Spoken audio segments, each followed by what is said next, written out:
Hi, எல்லாருக்கும் வணக்கம் and welcome to voice of Kanaka. Vikramadithan மறுபடியும் வேதாளத்தை தன்னுடைய தோள் மேலே தூக்கி போட்டு நடந்துட்டு வரும்போது வேதாளம் மறுபடியும் விக்ரமாதித்தன் கிட்ட இன்னொரு கதையை சொல்ல ஆரம்பிச்சுது. தாமிரலிப்தி அப்படிங்கிற ஒரு பட்டணத்தை சண்டசிம்கன் அப்படிங்கிற ஒரு அரசன் ஆட்சி செஞ்சு வந்தான். அங்கே ஒரு நாள் சத்வசீலன் அப்படிங்கிற ஒரு சத்திரியன் இன்னும் சில சத்திரியர்களோட சேர்ந்து வேலை கேட்கறதுக்காக அந்த அரசவைக்கு வந்தாங்க. சத்வசீலன் பரம ஏழை அப்படிங்கிறதுனால அந்த அரசவையில் அவனை ஒரு கார்படிகனாக வேலைக்கு சேர்த்துக்கிட்டாங்க.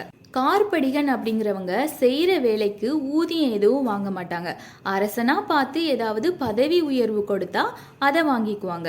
சத்வசீலனும் நீண்ட நாள் இப்படி ஊதியமே வாங்காம அங்க வேலை செஞ்சுட்டு வந்தான். ஆனா அரசனுக்கு இப்படி ஒருத்தன் இருக்கான் அப்படின்னு தெரியாது. இதை நினைச்ச சத்வசீலன் ரொம்பவும் கவலைப்பட்டான்.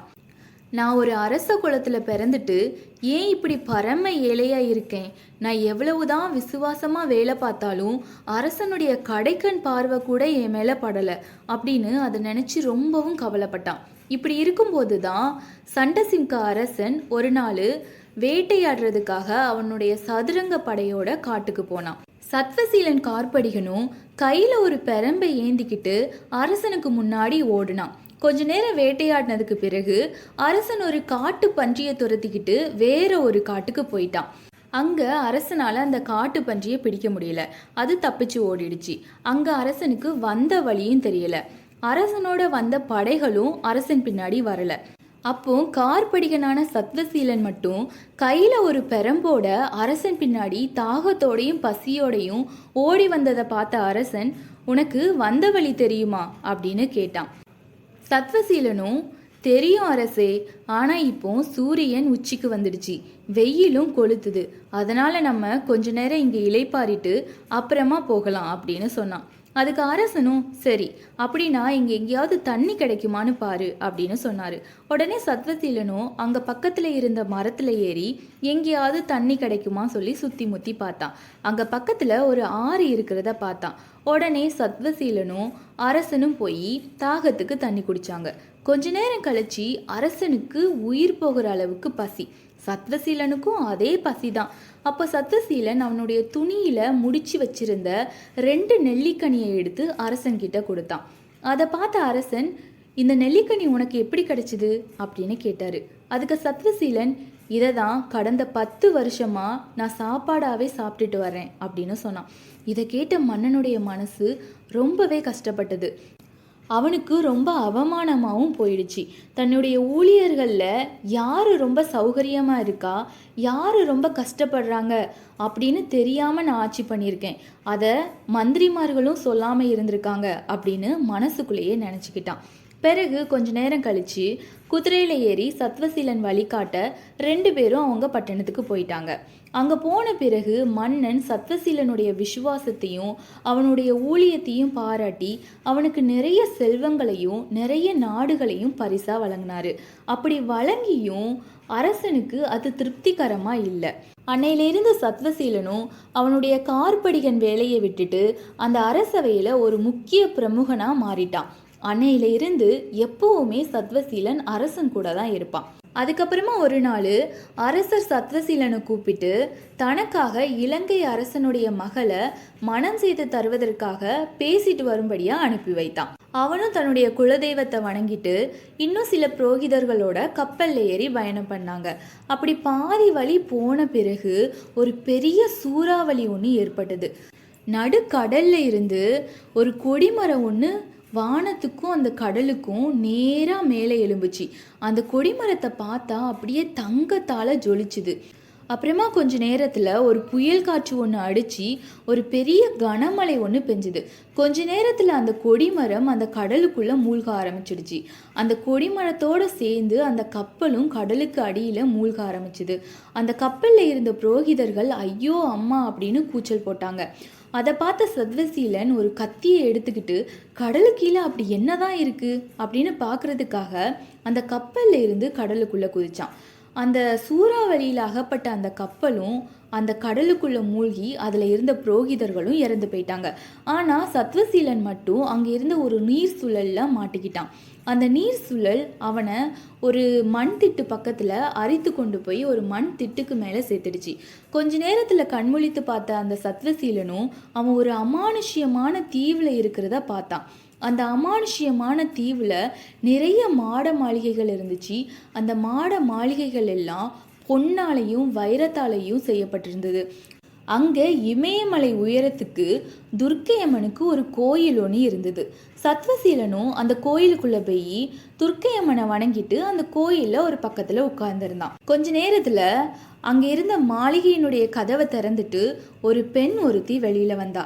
அவள் பார்க்குறதுக்கு அப்படி ஒரு அழகு. தேவ கன்னிகையினுடைய அழகையும் மிஞ்சக்கூடிய அளவுக்கு அந்த பெண் இருந்தா. அவளை சுற்றி 1000 தோழிகள் புடைசூழ நடந்து வந்துக்கிட்டு இருந்தா. அவளை பார்த்த சத்வசீலனும் அவளுடைய அழகுல மயங்கி அவளை காதல் செய்ய தொடங்கிட்டான். ஆனால் அந்த பெண் சத்வசீலனை பார்த்தபடியே துர்க்கையம்மன் கோயிலுக்குள்ளே போய் துர்க்கையம்மனை வணங்கிட்டு மறுபடியும் அந்த மாளிகைக்குள்ளே போனான். சத்வசீலனும் அந்த பெண் மேலே இருந்த மோகத்தால் அந்த பெண் பின்னாடியே போனான். அங்கே உள்ளே போன பெண் அங்கே இருந்த ஒரு ரத்ன சிம்மாசனத்தில் உட்கார்ந்துருந்தா. சத்வசீலனும் அந்த பெண் பக்கத்தில் போய் உட்கார்ந்துக்கிட்டான். சத்வசீலனை பார்த்த அந்த பெண், இவன் தன்னை அடையாமல் இங்கே இருந்து போக மாட்டான் போலையே அப்படின்னு உணர்ந்து அங்கே இருந்த ஒரு தாதி பெண்ணை கூப்பிட்டு அவளுடைய காதலை ஏதோ சொன்னான். உடனே அந்த தாதி பெண்ணும் சத்வசீலன் கிட்ட போய், எங்கள் எஜமானி உங்களை உபசரிக்கணும்னு நினைக்கிறாங்க, அதனால நீங்கள் முதல்ல குளிச்சுட்டு வாங்க அப்படின்னு சொல்லி ஒரு தோட்டத்துக்கு அழைச்சிட்டு போனான். சத்வசீலனும் ஒரு சபல புத்தியில் எதுவும் யோசிக்காம அந்த தாதி பெண் பின்னாடியே போனான். அங்கே ஒரு குளம் இருந்தது. அந்த குளத்துல குளிக்கிறதுக்காக மூழ்கினான். மூழ்கி எந்திரிச்சு பார்க்கும்போது அவன் தாமிரலிப்தியில் இருக்கிற சண்டசிம்க அரசனுடைய தோட்டத்தில் இருக்கிற குளத்துல இருந்தான். சத்வசீலன் திகைத்து போயிட்டான். என்னடா இது, கொஞ்ச நேரத்துக்கு முன்னாடி ஒரு அதிசயமான பட்டணத்தில் இருந்தேன், இப்போ இங்கே இருக்கேன், எப்படி இது நடந்தது, இது கனவா இல்லைன்னா நிஜமா அப்படின்னு நினச்சி அந்த மோகனாங்கியினுடைய பிரிவை தாங்க முடியாமல் ரொம்பவும் வாடி போயிட்டான். அந்த பெண் மேலே இருந்த மோக கிறக்கத்தால் அந்த தோட்டத்தில் அங்கு இங்குமா நடக்க ஆரம்பித்தான். இதை பார்த்த அந்த தோட்ட வேலைக்காரர்கள் அதை ஓடி போய் சண்டசிம்க அரசன் கிட்ட சொன்னாங்க. சண்டசிம்க அரசனும் சத்வசீலன் கிட்ட வந்து, நீ எப்படி இங்கே வந்த, கப்பலில் தானே போன, என்னாச்சு அப்படின்னு சொல்லிட்டு விவரத்தை கேட்டார். நம்ம சத்வசீலனும் அங்கே நடந்ததை எல்லாத்தையும் ஒன்று விடாமல் சொன்னான். இதை கேட்ட சண்டசிம்க அரசன் ரொம்ப சந்தோஷப்பட்டாரு. நம்ம சத்வசீலன் காதலில் விழுந்துட்டான், நம்மளுடைய நன்றி கடனை தீர்க்கிறதுக்கு நேரம் வந்துடுச்சு அப்படின்னு மனசில் நினச்சிட்டு சத்வசீலன் கிட்ட, நீ கவலைப்படாத, அந்த பெண்ணோட நான் உன்னை சேர்த்து வைக்கிறேன் அப்படின்னு சொல்லிட்டு வாக்கு கொடுத்தாரு. மறுநாள் அரசன் நாட்டு நிர்வாகத்தை எல்லாம் மந்திரிகள் கிட்ட ஒப்படைச்சிட்டு சத்வசீலன் வழிகாட்ட அந்த கப்பல்ல ஏறி போனாங்க. பாதி தூரம் போனதும் முன்பு போலேயே அந்த நடுக்கடல்ல ஒரு கொடிமரம் மேலே எழும்பி வந்தது. சத்வசீலன் அந்த கொடிமரத்தை காட்டி, அரசே, இதுதான் நான் சொன்ன கொடிமரம், இந்த கொடிமரத்துக்கு பக்கத்துல நான் குதிக்கிறேன், நீங்களும் என்னை தொடர்ந்து கடலுக்குள்ள குதிங்க அப்படின்னு சொல்லிட்டு சத்வசீலன் முதல்ல கடலுக்குள்ள குதிச்சான். சத்வசீலனை தொடர்ந்து அரசனும் கடலுக்குள்ள குதிச்சான். அப்புறமா 2 பேரும் முன்பு போலேயே அந்த அமானுஷ்யமான தீவை அடைஞ்சாங்க.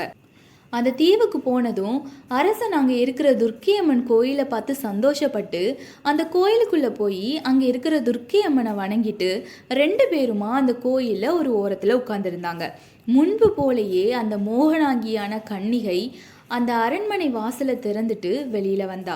அவளோட 1000 தோழிகள் அதே போலவே நடந்து வந்தாங்க. அரசன் அந்த மோகனாங்கியை பார்த்து, பரவாயில்ல, நம்ம சத்வசீலன் ஒரு பேரழகியை தான் காதலிச்சிருக்கான் அப்படின்னு மனசுக்குள்ள நினச்சிக்கிட்டான். மோகனாங்கியும் சத்வசீலன் பக்கத்தில் இருக்கிற சண்டசிம்க அரசனை பார்த்து, சகல ராஜ லட்சணங்களோடு இருக்கிற இந்த மனுஷர் யாரா இருக்கும் அப்படின்னு மனசுக்குள்ள நினச்சிக்கிட்டா. பிறகு துர்க்கையம்மனை வழிபடுறதுக்காக கோயிலுக்குள்ள போனான். அரசன் ரொம்பவும் அலட்சியத்தோட சத்வசீலனை தன்னோட கூப்பிட்டுக்கிட்டு பக்கத்தில் இருக்கிற தோட்டத்துக்குள்ள போயிட்டான். அந்த மோகனாங்கி கோயிலுக்குள்ளே போய் அம்மனை பூஜை செஞ்சு எனக்கு ஒரு நல்ல கணவனை கொடுக்கணும் அப்படின்னு வணங்கிட்டு வெளியில் வந்து பார்க்கும்போது அரசனையும் அவனோட இருந்த சத்வசீலனையும் காணும்.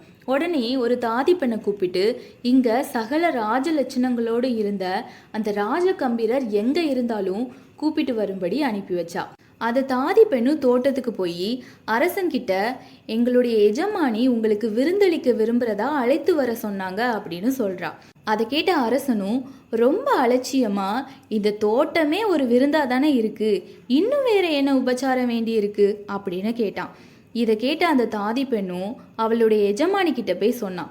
அதை கேட்ட மோகனாங்கியும் என்னுடைய அழகுல மயங்காத முதல் ஆணை நான் இப்பந்தான் பார்க்குறேன், அவனை நேரில் போய் நானே உபசரிக்கிறேன் அப்படின்னு சொல்லிட்டு கிளம்பி போனான். அங்கே போயிட்டு அரசனை வணங்கி தன்னுடைய உபச்சாரத்தை ஏற்றுக்கொள்ளும்படியா வேண்டினான். அதுக்கு அரசனும் சத்வசீலனை காட்டி இவன் சொன்ன துர்க்கையம்மனை வணங்குறதுக்காக தான் நான் இங்கே வந்தேன், வேறு என்ன உபச்சாரம் எனக்கு வேண்டி இருக்கு அப்படின்னு சொல்லிட்டு அலட்சியமாக பதில் சொன்னான். உடனே அந்த கன்னிகையும் உலகத்துக்கும் அதிசயமா விளங்குற அந்த சிங்கார தோட்டத்தை நீங்க பார்க்க வேண்டாமா அப்படின்னு கேட்டா. உடனே மன்னனும் சிரிச்சுக்கிட்டு அதை இவனும் சொல்லியிருக்கான், அங்க குளிக்கிறதுக்காக ஒரு குளம் இருக்காமே அப்படின்னு கேட்டான். இதை கேட்ட அந்த மோகனாங்கியும் ஐயோ அரசே, நான் ஏமாற்றுகிறவள் அல்ல, நான் உங்களுக்கு மரியாதை செய்யறதுக்காக தான் கூப்பிடுறேன் அப்படின்னு கெஞ்சி கூப்பிட்டா. அதை கேட்ட அரசனும் அதுக்கு சம்மதிச்சு சத்வசீலனை கூப்பிட்டுட்டு அவ பின்னாடியே தோட்டத்துக்குள்ள போனாரு. அங்க விலை மதிக்க முடியாத ஒரு ரத்தின சிங்காசனத்துல அரசனை உட்கார வச்சு முறைப்படி அவனுக்கு உபச்சாரங்களை செஞ்சா. மோகனாங்கி அரசர்கிட்ட நான் பாதாள வேந்தர்கள்ல வேந்தனான காலநேமியினுடைய குமாரி, சக்கரதாரியான விஷ்ணு என்னுடைய தந்தைய சொர்க்கத்துக்கு அனுப்பி வச்சிட்டாரு. இந்த அமானுஷ்யமான தீவுல ஆண்களே கிடையாது, இந்த நகரத்தை ஒரு பெண்ணா நான் மட்டும்தான் தனியா ஆட்சி செஞ்சுட்டு வர்றேன். இந்த நகரத்துல சாவு மூப்பு ரெண்டுமே கிடையாது. அரசன் மேல காதல் கொண்டவளா என்னுடைய தந்தையை போல ராஜ கம்பீரமா இருக்கீங்க, என்ன இந்த நகரத்துல அனாதையா விட்டுட்டு போயிடாதீங்க அப்படின்னு வேண்டிக்கிட்டா. உடனே அரசனும் அவளை பார்த்து அப்படின்னா என்னுடைய அருமை மகளே, உன்னை நான் அனாதையா விட்டுட்டு போக மாட்டேன், இதோ என்னுடைய சிநேகிதன் சத்வசீலன், இவன் உன்னை ரொம்பவும் விரும்புறான், மகளே உன்னை இவனுக்கு அளிக்கிறேன், இவன் உன்னையும் இந்த நகரத்தையும் ஆளுவான், நீயும் இவனும் ரதியும் மன்மதனும் போல இந்த மாயத்தீவுல குதூகலமா இருங்க அப்படின்னு சொன்னான். தன்னுடைய குலதெய்வமே தந்தைக்கு பதிலா ராஜகம்பீரன் உருவில வந்திருப்பதா எண்ணி பாதாள கன்னிகையும் அதை ஏற்றுக்கொண்டா. சத்வசீலனுடைய விருப்பமும் நிறைவேறிடுச்சு. அவன் அந்த கன்னிகையை மணந்து மாயத்தீவை அரசாள்ற உரிமையும் பெற்றான். பிறகு மகாராஜாவை வணங்கினான். அப்போ அன்னைக்கு நடுக்காட்டில் எனக்கு சாப்பிட 2 நெல்லிக்கனியை கொடுத்தியே, இன்னைக்கு அதுக்கு ஈடா நான் உனக்கு ஒரு பெண் கனியை கொடுத்துருக்கேன் அப்படின்னு சொன்னாரு. பிறகு அந்த விசித்திர கன்னிகையை பார்த்து என்னுடைய தலைநகருக்கு திரும்பி போக வழிகாட்டணும் சொன்னாரு. அந்த விசித்திர கன்னிகையும் அரசனுக்கு ஒரு கத்தியையும் ஒரு பழத்தையும் கொடுத்தா. பழம் அவருடைய மூப்பை தடுக்கும் அப்படின்னும் கத்தி அவருக்கு வெற்றியை சேர்க்கும் அப்படின்னு சொன்னான். பிறகு பழையபடி அங்க இருக்கிற குளத்துல மூழ்க சொன்னான். அரசனும் அப்படியே அந்த குளத்துல மூழ்கி தன்னுடைய தலைநகரத்துக்கு போனான்.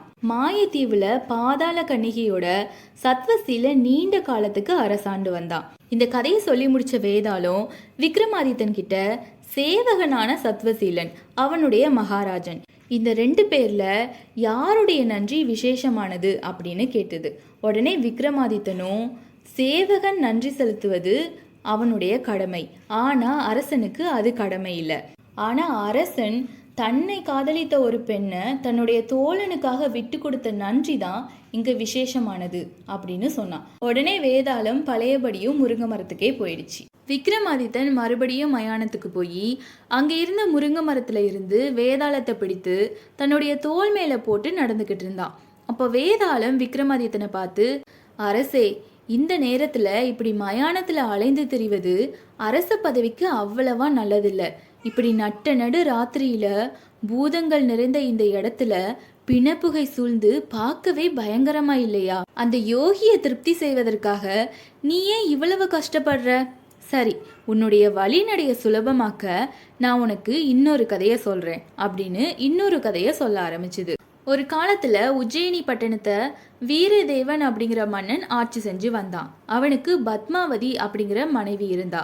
அவங்க 2 பேருக்கும் குழந்தை பாக்கியம் இல்லாத காரணத்தால அவங்க 2 பேரும் மந்தாரவதி அப்படிங்கிற நதிக்கரைக்கு போய் சிவபெருமானை நோக்கி கடுமையான தவம் இருந்தாங்க. நீண்ட நாள் தவத்துக்கு பிறகு சிவபெருமான் அவங்களுக்கு காட்சி கொடுத்தாரு. அரசே, உன்னுடைய வம்சத்தை காக்க உனக்கு ஒரு ஆண் குழந்தையும் தேவலோக பெண்களின் அழகையும் மிஞ்சக்கூடிய அளவுக்கு ஒரு பெண் குழந்தையும் உனக்கு பிறப்பாங்க அப்படின்னு சொல்லிட்டு சிவபெருமானும் மறைந்து போயிட்டாரு. அதை கேட்ட வீரதேவன் ரொம்பவும் சந்தோஷப்பட்டு தன்னுடைய மனைவியை கூட்டிட்டு மறுபடியும் அவனுடைய நாட்டுக்கே திரும்பி வந்துட்டான். வந்த கொஞ்ச நாள்ல அவனுக்கு ஒரு ஆண் குழந்தை பிறந்தது. அந்த ஆண் குழந்தைக்கு சூரதேவன் அப்படின்னு பேர் வச்சான். அதுக்கப்புறமா கொஞ்ச நாள் கழிச்சு அவனுக்கு ஒரு பெண் குழந்தையும் பிறந்தது. காமதேவனுடைய உள்ளத்திலையும் ஆசையை உண்டாக்கக்கூடிய அளவுக்கு அழகு வாய்ந்த அந்த பெண்ணுக்கு அனங்கரதி அப்படின்னு மன்னன் பேர் வச்சான். அனங்கரதியும் வளர்ந்து திருமண வயதை அடைந்தா. அவளுக்கு ஏற்ற கணவனை தேர்ந்தெடுக்கணும் அப்படிங்கிற ஆசையினால வீரதேவன் பூலோகத்துல உள்ள மன்னாதி மன்னர்களுடைய உருவத்தை எல்லாம் ஒரு துணியில வரைந்து கொண்டு வர செஞ்சான். அப்படி துணியில வரையப்பட்ட உருவத்தை தன்னுடைய மகளினுடைய உருவத்தோட சேர்த்து வச்சு பார்க்கும்போது எந்த மன்னனும் தன்னுடைய மகளுக்கு பொருத்தமானதா இல்லை. அதனால மன்னனும் அனங்கரதியை பார்த்து, மகளே, உனக்கு ஏற்ற கணவனை என்னால தேர்ந்தெடுக்க முடியல, அதனால நீயே உன்னுடைய கணவனை தேர்ந்தெடுத்துக்கோ அப்படின்னு சொல்லிட்டாரு. அதை கேட்ட அனங்கரதியும், அப்பா, சுயவர நடத்த எனக்கு வெக்கமா இருக்கு.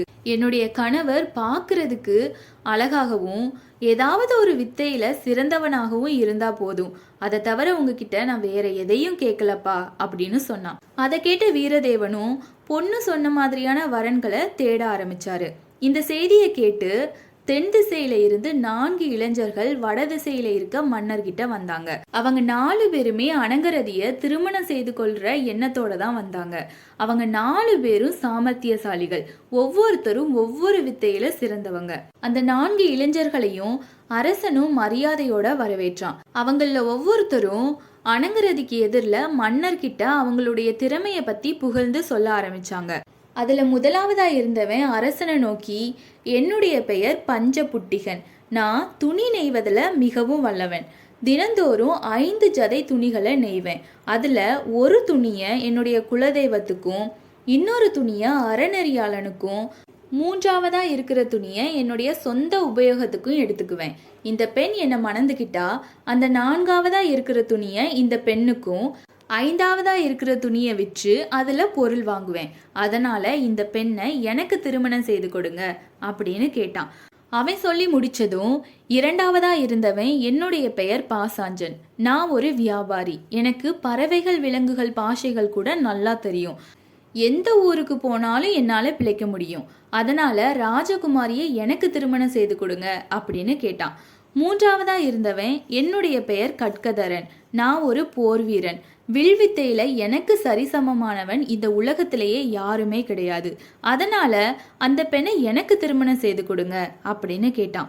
அவன் சொல்லி முடிச்சதும் 4ஆவதா இருந்தவன், என்னுடைய பெயர் ஜீவதத்தன், நான் ஒரு பிராமணன், எனக்கு மந்திர வித்தைகள் நல்லாவே தெரியும், அது மட்டும் இல்லாம இறந்தவங்களையும் உயிர் பிழைக்க வைக்க என்னால முடியும், அதனால அந்த பெண்ணை எனக்கு திருமணம் செய்து கொடுங்க அப்படின்னு கேட்டான். இதை கேட்ட வீரதேவனுக்கு இந்த 4 பேர்ல யாருக்கு தன்னுடைய பெண்ணை திருமணம் செய்து கொடுப்பது அப்படின்னு ரொம்பவும் குழப்பமா இருந்தது. அதனால அனங்கரதியே அந்த 4 பேர்ல ஒருத்தனை தனக்கு பொருத்தமானவனா தேர்ந்தெடுத்து கொண்டா. இந்த கதையை சொல்லி முடித்த வேதாளம் விக்ரமாதித்தன் கிட்ட, இந்த 4 பேர்ல அனங்கரதிக்கு பொருத்தமானவன் யார் அப்படின்னு கேட்டது. இதை கேட்ட விக்ரமாதித்தனும், அரச குலத்தை சேர்ந்த அனங்கரதிய துணி நெய்பவனுக்கு எப்படி கொடுக்க முடியும், 2ஆவதா இருக்கிறவனுக்கு மிருகங்கள் பாஷை தெரிஞ்சு அதனால என்ன பயன் இருக்க போகுது, 3ஆவதா இருக்கிற பிராமணனுக்கும் அனங்கரதிய திருமணம் செய்து கொடுக்க முடியாது, ஏன்னா அவன் மந்திர வித்தையினால தன்னுடைய குல தர்மத்தினின்றே நழுவி போயிட்டான், அதனால ராஜகுமாரியினுடைய அழக வால் முனையில காக்கக்கூடிய கட்கதரனுக்கு தான் அந்த பெண்ணை திருமணம் செய்து கொடுக்கணும் அப்படின்னு சொன்னான். இதை கேட்ட வேதாளம் மறுபடியும் பழையபடி முருங்கை மரத்துக்கே போயிடுச்சு. சரி, இன்னைக்கு வேதாளம் சொன்ன புதிர் கதைகள் உங்களுக்கு பிடிச்சிருக்குன்னு நம்புறேன். இன்னும் அடுத்த வீடியோல பார்க்கலாம். நன்றி.